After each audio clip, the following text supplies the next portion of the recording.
22 October Mian আরবিকে বাইডেনের বন্ধু সাজিয়ে সাংবাদিকদের সামনে নিয়ে আসে। কি গড় গড় করে ইংরেজি বলছে। পরে দেখা গেল বাইডেনের বন্ধু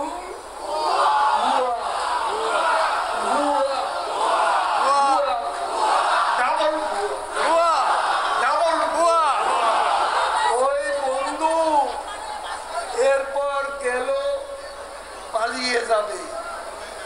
বাইডেনের বন্ধু পালিয়ে যাবে। এয়ারপোর্টে গেল, পুলিশ গিয়ে ধরল।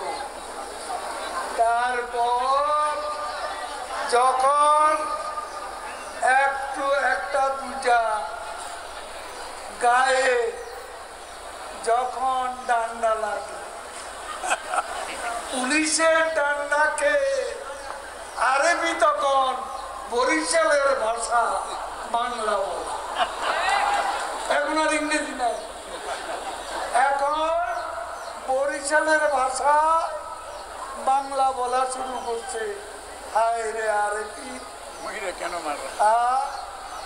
জেলে এত নেতা 21 জনের নাম দেখলাম।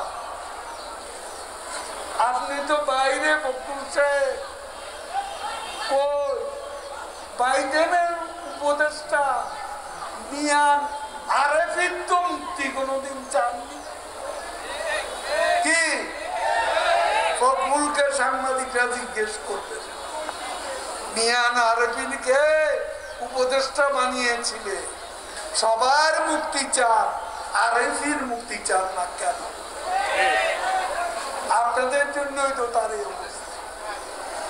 জেল জুলুম আজকে তার উপরে চলছে।